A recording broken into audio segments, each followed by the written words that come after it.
Welcome to Ideas in Action, the official University of Southern California podcast. This show was recorded live on USC's campus. Hi, everyone. Well, thanks for joining us for USC's Facebook Live. Today, we are going to discuss a little bit about, it's a very interesting observational study that is coming out of our school today. And we're going to talk about USC and the researchers that are behind. Basically, we're looking at veterans who are outside the VA who have maybe dealt with substance use increasing or decreasing, and how that is being dealt with pre-pandemic, post-pandemic, and what is going on. My name is Chandrea. I'm with USC Provost's office, and we have with us our USC researchers, Jordan Davis and Eric Peterson, and they're just going to start right away and get into this and tell us a little bit about their observational study and what they found out. Go ahead, guys. Great. Eric, yeah, go ahead. Thanks. Great. Hey there. My name is Eric Peterson. I'm an associate professor in Keck School of Medicine, Psychiatry and Behavioral Sciences Department. Jordan? I'm Jordan Davis. I'm with the USC School of Social Work, and I'm an assistant professor. And could you guys just, I thought this is interesting because we always talk about veterans that are already within the VA and dealing with any issues they might be having, substance abuse, PTSD. This study is different. Can you talk to us a little bit about it and what you found out? Yeah, why don't I start, Jordan, then you can jump in. So Sure. It's pretty neat the way this came about. So we were doing a research study. It was a one-time survey research study. So it was an online questionnaire of about 1,250 veterans that we had found through the use of social media. Primarily, we recruited them off of Facebook and some veteran-specific social media sites. And we wanted to look at mental health and substance use, and also barriers to care for mental health and substance use issues that veterans might be facing. And so we did this survey in February of 2020 and thought that was going to be it. And then, of course, we all know the pandemic hit. And we thought, hey, we have this time point right before the pandemic hit, which has a lot of information about substance use, about mental health, about access to care. What if we got some funding to then follow these veterans through the course of the pandemic? And so we received some funding, and then we gave them another survey in August of 2020, another one in November, and then subsequently gave them 5 additional surveys. And we have one final survey going out in February of 2022, which will then look at these veterans through the course of 2 years of the pandemic. And the things we're looking at are related to mental health, and primarily depression, anxiety, and post-traumatic stress disorder, or PTSD, and substance use behaviors. And the primary ones that we're looking at are alcohol use and cannabis use. Okay, and you're talking, I just want to know a little bit about the sample. So 1,200, are we talking men, women? Who are these veterans? It's mostly men, so it's mostly white men. So we've got about 90% men. But we did have some ads on our social media sites to try to particularly recruit women and some racial and ethnic minority veterans. And so we have a lot of ideas about how we can try to rope them in better for research efforts, because both women and racial and ethnic minority veterans are groups that need to be looked at a lot more in depth, since most studies are done with white male veterans. Can you also talk a little bit about outside the VA? Like, explain what that means. And outside the VA, how does that make this study unique? Because we hear a lot about veterans within the VA, but can you explain what does outside the VA mean, and how does that make this study even more interesting? Well, it's a great question. And frankly, we've kind of couched most of our studies, this one, and we have 4 or 5 other studies going on currently with veterans outside of the VA.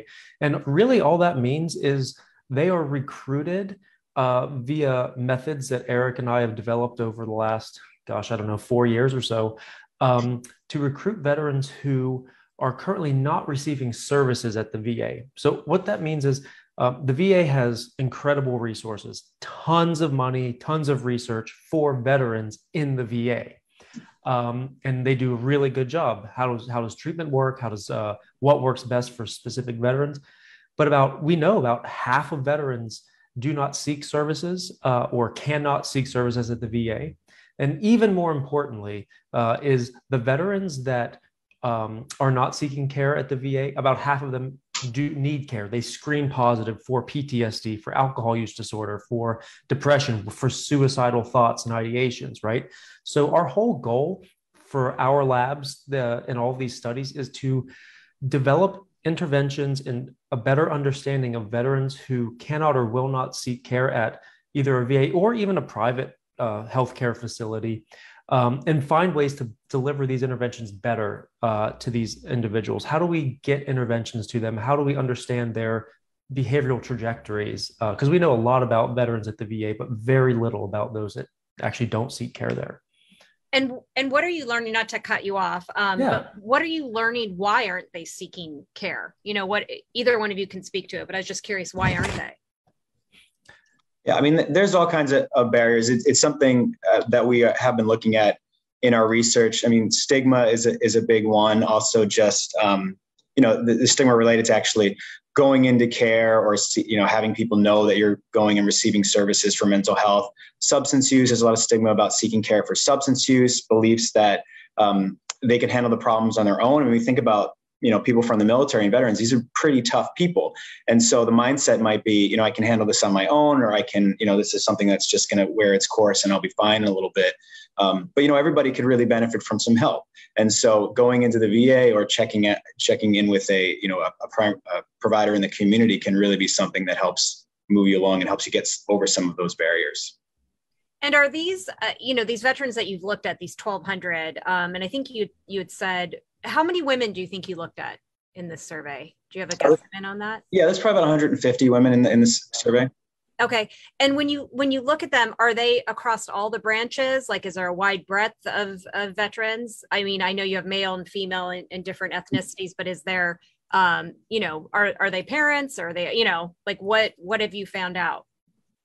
Yeah. So we're mostly in both on the male and female part. They're both, most of them are from the Army, which the Army is the biggest branch too. So we kind of expect that. But we have found across a couple studies, it's a little more difficult to engage Navy and Air Force veterans in particularly, but we usually do pretty okay with Army and the Marine Corps.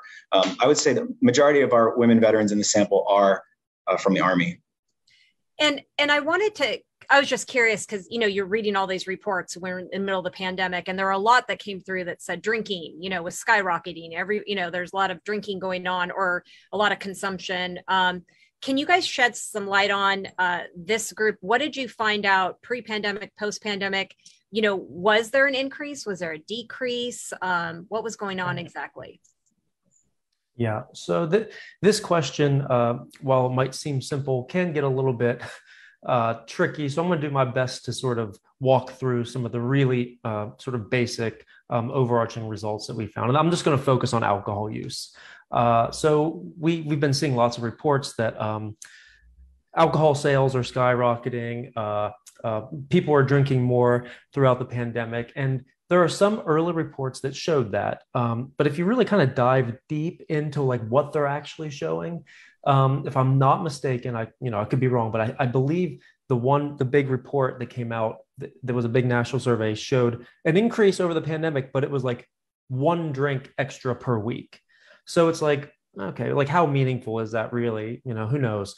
But as more and more data started coming out and people started thinking about this, we're like, well, maybe there won't be an increase in these things, less socializing, less happy hour, less time at bars, less time with friends and family, right? And our data actually showed, we just published a paper looking at the first year of the pandemic. So we had 4 or 5 time points, February to February, right? And what we showed was overall in that sample, we showed a significant decrease in alcohol use and a pretty drastic decrease. In fact, they were going from about, we look at days per month of drinking. It's sort of just an easy way to think about how heavy people were drinking. I believe we were somewhere around like on average, like 10 or 12 drinks per month per person. And it decreased by about 5 or 6 drinks over the course of the pandemic. Now, that was not the case, though, when we started to look at individuals pre-pandemic that had screened in for post-traumatic stress disorder. Mm-hmm. In fact, we saw the opposite. Those that did screen for PTSD actually showed a slight increase, whereas those that didn't showed that same decrease. So we kind of dove in a little bit, Chandrea, and really started thinking, well, why could this be? And we started looking at sex differences, race, ethnic minority differences, differences by other mental health problems. And frankly, our results,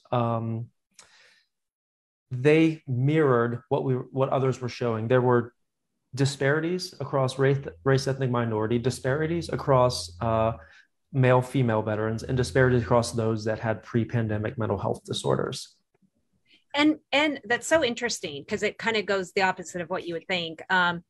One thing, if they were abusing, though, if there was substance abuse that was going on, what did you find it was? Was it alcohol? Was it, smoke? Like what did you find that they were abusing? I mean, so what we actually found was, and what you see in the general veteran population too, is you mostly see, among all the substances, you see higher tobacco use, alcohol use, and cannabis use. We actually were finding that probably only about like 10 out of 100 were using cannabis at a level that, might be considered hazardous. But for some reason, we actually ended up recruiting some pretty heavy drinkers into the sample. So, when Jordan's talking about the numbers going down, they're actually starting at a pretty high level to begin with. And so there's all these kind of measures that we put into the survey. And one of them is a screener for alcohol use disorder. So somebody can take this 10 items and see, oh, I might be somebody that's drinking at a hazardous level. As about half the sample was actually drinking at that level prior to the pandemic. So, they were starting to go down, but they're still kind of drinking, at this higher level. The other issue is when we look at those who started out with alcohol use disorder, or screening for alcohol use disorder, or something called cannabis use disorder, those people actually were experiencing higher levels of PTSD, depression, anxiety throughout the course of the pandemic. So, as Jordan was saying, those with more mental health disorders were drinking more heavily and using more cannabis throughout the study. Those who were drinking more heavily and using cannabis are also experiencing kind of higher levels of PTSD, anxiety, and depression. It's interesting. So it sounds like the variable was the PTSD, and when they had it going into the pandemic, or, where they were pre-pandemic, post-pandemic, that's an interesting find. I don't know how much you looked into, you were saying some of the depression and anxiety. Do you think that was something that maybe drinking didn't go up, but did you find that those levels went up while they were in lockdown, while they're in the pandemic, in the midst of it? Or was that also just sort of stayed the same? No, actually, PTSD actually showed kind of a stable, kind of negative trend, but depression actually increased during the course of the year of the pandemic. We show it's kind of hard to explain the function of the data. I'm like a nerdy data science guy, but it kind of plateaus and kind of goes up a little bit over the course of the study. Something that we also dove into were what we call COVID specific mechanisms or predictors. So we actually over the course of the study, we measured things like negative reactions to the pandemic, job loss, furlough, et cetera, and loneliness, right? This is one thing that us as researchers, there's lots of people out there that study loneliness as that's their thing. Eric and I have never studied loneliness a day in our life, but this became a thing, right? You heard it in the news, you saw it in the media, right? So we actually took those measures and we decided, well, let's see how that actually affected these decreases in alcohol use over the course of the study. And what we showed was loneliness was a strong and consistent predictor of increases in alcohol use over the course of the pandemic. And the negative reactions were as well. And actually, as the pandemic sort of lasted longer, we saw that those that were starting to lose their job or have less hours at work or got furloughed, it didn't have a really strong effect early on, I think, because people thought, oh, well, maybe this will be over quick. Right. But as that pandemic moved on, that losing your job or being furloughed or whatever had a strong effect on the alcohol use over the course at the end of the pandemic, or that first year of the pandemic. I was going to, there's a question, looks like it came in from the audience. It said, when speaking with fellow veterans, found the pandemic was welcomed by most of them because it justified their social isolation and interaction with others. Was that something your study came across? So this is interesting. Good question. It's interesting. So that's something. So, when you get data like this and it kind of goes against what you're really thinking. I mean, I think a lot of people thought everyone's doing awful, so let's take PTSD for an example. I mean, it stabilized or went down a little bit. So we're thinking, how do we justify this? And one of the things that we thought about was, so PTSD, some of the hallmark symptoms of PTSD are related to avoidance. And so if you're somebody who has symptoms of post-traumatic stress disorder and they get triggered more when you go out because you have to go to the grocery store, because you have to go out to a crowded place, that was actually not a possibility. You literally couldn't go anywhere where there was crowds. You had to stay home. So those avoidance symptoms couldn't really get activated for the first 6 months. And then we went through another lockdown period. So there's quite a bit of time there. What did you say again, Eric? You had said, what's the last time you checked in with them? It was you or Jordan. Someone gave me a last check-in time. Just in August of this. So just a few months ago. And then our last check-in will be in November. How are they doing now? Is there any update that most recent check-in? Did you find out, across the board, are people doing better with everything across the board, or has it sort of stayed the same with what you found out? Has anyone improved at the end? Jordan, you can speak to this better than me, but it's pretty much stabilized. We saw some jumps in those first 6 months, from February to August 2020, but things have been pretty much stabilized. Maybe you want to talk about the stress analyses, Jordan, but we are seeing that there is this group that is increasing their stress a little bit more over time. It seemed to be getting worse. Yeah, it's a small group of veterans, but I won't go into all the details, but of course you can imagine stress is a big part of this pandemic. In fact, we would probably consider the pandemic a global stressful experience. And we did a pretty cool analysis recently looking at how different groups of people change in their what we call perceived stress. So how stressful our everyday life, how are you coping with stress? And we see people that kind of stay high all the way through the whole pandemic. That's not that uncommon, of course, stay really low. But I guess the more risky profile will be those that started pretty low in February, and then they've just rapidly increased in their stress, and it's not coming down at all thus far. And we did some analyses showing that those that were increasing during that the 18 months, because we just had this August time point, had higher PTSD, higher depression, higher anxiety scores at 18 months after our first initial assessment. So there are a small group of veterans that seem to be sort of on a path to kind of not stabilizing or getting better. It's sort of continuing. And and obviously that's what brings us full circle of you wanting to reach these veterans who are outside the VA, who aren't connected. Can you just delve into that a little bit more? Because the whole reason that you guys do these observational surveys and studies is to, the betterment of the public, to help mankind. And can you just talk a little bit about why you think it's important to reach this group that's almost unreachable, right? Because I don't know, you don't have to give away your secrets. I don't know how you track them down if they're not connected to the VA, but somehow you found them. Why is it even maybe more so important that you help this group? The secret is, so we're probably missing a lot of veterans, but we use social media, and, veterans are a lot of people are on social media. There's veteran specific social media sites. There's, Facebook, obviously. We're able to find them through these sites. We advertise a study and we say, hey, we're interested in finding veterans. We also ask them to, ask their family and friends. So even people that aren't veterans that might know a veteran can then share this ad with them and be a part of the study. And one of the really nice things we find is that veterans, for the most part, they want to help each other out. So when we actually talk to the veterans and say, why did you want to be a part of this study? A lot of times they'll say, because this is going to help, other veterans. And so, that's a really cool thing. It's a really good community to bring people together. But it's a really important group, as Jordan was mentioning before, because there's just a lot of resources dedicated to veterans that are already in the VA. So even if you want to do a study on mental health, you walk into a VA, maybe go to the primary care clinic, put up some flyers, you can grab people. They're sitting right there. They might see the flyers. It's a little daunting to think about kind of this missing group, and it's about 50% of veterans. And we really target more recent combat veterans. So veterans that have, seen combat in maybe the last 15, 20 years or so. And so these veterans are a lot harder to find. And so we figured out, let's try to find them. And then once we find them, sure, we can do a bunch of studies with them and give them a bunch of surveys and say, hey, they're not doing so great.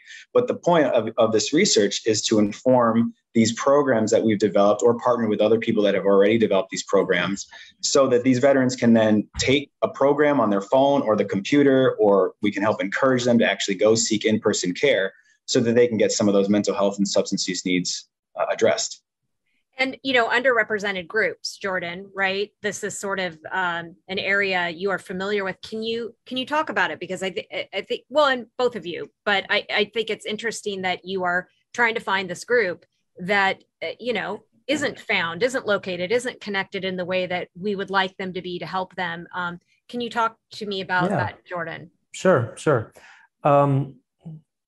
So most of my research prior to the last 3 or 4 years has not been with veterans. In fact, through my graduate career and early career here at USC, I've primarily worked with what I would call underserved or marginalized youth, specifically adolescents and young adults, those in the criminal justice system, those who are foster care, and some sort of service industry, or homeless youth drop-in centers. I met Eric years ago. We kind of, Eric and I are best friends, but we also get to work together. So it's kind of a win-win. And Eric has this population of veterans that he's been working with. And I had been studying a very specific intervention type. And Eric and I were like, hey, let's combine forces and see what we can do. And I don't see it any different than the other work that I was doing. In fact, I see this as just an extension of the work that I was doing. My entire career goal, my life goal, I don't know, whatever you want to call it, the goal of my students in our lab, what I tell every student that comes and works with me is, we're going to do good work. We're going to do a lot of clinical trial work. We're going to help a lot of people. But the main goal here is to really focus on those underserved populations, people who can't or won't, or for some reason can't receive the care that others can receive. So we have a couple studies right now, Chandrea, that are clinical trials, and that actually are nearly like they are direct results of this observational study. We're seeing things and we're able to write grants to say, hey, look at this group over here that's struggling with multimorbid PTSD and alcohol use disorder, right? And we have a grant to study that. We have a grant now to study daily escalations in PTSD in an attempt to address what we call just-in-time interventions, meaning those veterans who are really struggling, who can't, wait the once a month or once every 2 week intervals with their therapist. Right, we can get it in the intervention just in time. So Eric said, like, observational studies are great. They're, easy to explain, but really our goal is to take these data and apply it to really start developing interventions that can be easily delivered, cheaply delivered, and widely distributed. And what does that look like just for people that like myself? Because I always look at this and this is such an amazing, interesting study. And it's one that I haven't really seen happening with our veterans. And so, the big question is, what do you do with it? Like, what do you do with this amazing bit of information? So what does that look like? Are these outreach programs? Is it on social media? Is it a campaign? Can you just kind of tell us, what do you do with it once you've got this amazing intel? Yeah, there's several, and we can pick one. Maybe you can talk about MBRP, Jordan. But so we have one right now that we're developing, and we've done a couple of these now, we call it an intervention, but it's more like an outreach program. So what we're doing is finding veterans, and they're mostly, like I said, recently discharged. And the reason we focus on them is because most of my work prior to working with veterans was with college students. And so college students are a group that, drink quite heavily during a pretty brief period of their lives. And then most of them do transition out. And for the most part, they do okay. There's some college students that we still need to focus on and provide efforts for as they transition to adulthood. But there's a lot of brief interventions and online interventions and mobile-based interventions that have been done with college students, which are kind of around the age of what we're looking for with these young veterans, that seem to work okay. And you can reach people, you can provide them with a 30-minute intervention that can reach them and reach people that aren't interested in coming in for care. So we thought, hey, can we apply some of this work to veterans? And the thing that we're doing right now with veterans is actually an outreach program to help encourage them to go in and seek more formal care. So there's two pieces. One, we're hoping that just taking the program alone can help them reduce their drinking. But for some, they probably need something more than just a 30-minute intervention, an interactive program that they take on their computer. So can we encourage them to go and seek more formal care now before their problems become more chronic, before they get in all sorts of trouble from drinking or not, having these unaddressed mental health problems? That's all. I mean, this is all so good to hear. It gives a lot of hope, I'm sure, and especially with Veterans Day approaching. We've got 5 minutes left. I wanted to sort of, one thing I think is great, it's the best that USC can be when we combine schools, we combined different researchers, they get together. It's interesting. Neither of you guys are veterans. Both of you are doing this really outside the box, so interesting, reaching groups that would otherwise, like Jordan was saying, I mean, there could just get worse and just no one would reach them. Can you just talk about the working together and how you guys came together? I mean, you seem to be good friends. It seems to be effortless. You guys are across different schools. How did that even happen? Go ahead, Eric. Okay. So I'm maybe just like a year or two ahead of Jordan. So he was in graduate school and had reached out at a conference that we always attend and asked if I wanted to be a part of this panel talk that he was giving. And I thought this was great. And we hung out a few times and really hit it off and had, similar research interests. But, like he's mentioning, just noticed like, this is somebody that I really think I could work really closely with. It's easy. I don't need to like watch what I say, I mean, he's also just brilliant, so there's things that I can't do that he can do very easily. And I don't know, I think vice versa too. So we kind of, can work to each other's strengths. And so it's just a great partnership. And it's something I think that, we've had for about 4 years now. I can't think of any project that I'm on. There's maybe one project I'm on right now that he's not on. So, I mean, it's just something that I think are going to keep going. We've had success with it. Yeah, we were just out to dinner with a mutual friend, actually was one of Eric's early mentors, Joe Labrie, over here over on the West Side. He was a very famous alcohol use researcher. We were sitting down at dinner and Joe, we were just sitting there chatting and we're talking about some projects and Joe goes, so what, are you guys just like a team now or something? Like, is it just one with one comes the other? We're like, yeah, pretty much. So yeah, we have a lot of really great ideas. Like I couldn't have said it better. Our strengths are different and they are very complementary. In fact, I'm really excited about some of the grants we have under review right now, one in which is following a large sample of women and racial ethnic minority veterans. Again, just observational. We know nothing about these groups of veterans. And it was shocking to me when we dove in to that literature. We know nothing or very little. So I'm excited about all the stuff we have going on here at USC. I think Eric and I are probably going to continue to keep driving forward, trying to get some of these interventions to and some help to these veterans who probably desperately need it. It's wonderful. Well, obviously we're going to keep up. And I know that USC with all the social media will be putting more out about your guys' study and what's been going on with it and updates, and we'll make it so that it's accessible so that other people that may want to, even veterans, anybody who really wants to sort of reach out or find out a little bit more and maybe even possibly connect with the VA or get some help. So is there anything else that you guys wanted to say before we wrap this up? Anything that, any parting words? I just, thanks for doing this. So as we mentioned, we really, thanks to USC for doing this. Thanks to Facebook for having us. But, for any of the veterans that are out there listening or family members of veterans, there is really good help out there for individuals. You don't need to be severe. You don't need to feel that you're taking resources away from anybody else. I'm a clinical psychologist. I think everybody should go and talk to somebody, and especially if you're somebody that's had, some adversity in your life, go and try and get it addressed. Okay. Wonderful. Well said. Well, again, these are our brilliant, great USC researchers. So thank you, Jordan and Eric. We really appreciate you spending this time, sharing, doing this study, and we look forward to so much more in the future. So that's it. Thanks, you guys. Thanks, everyone, for joining us. We appreciate it. Thanks for listening.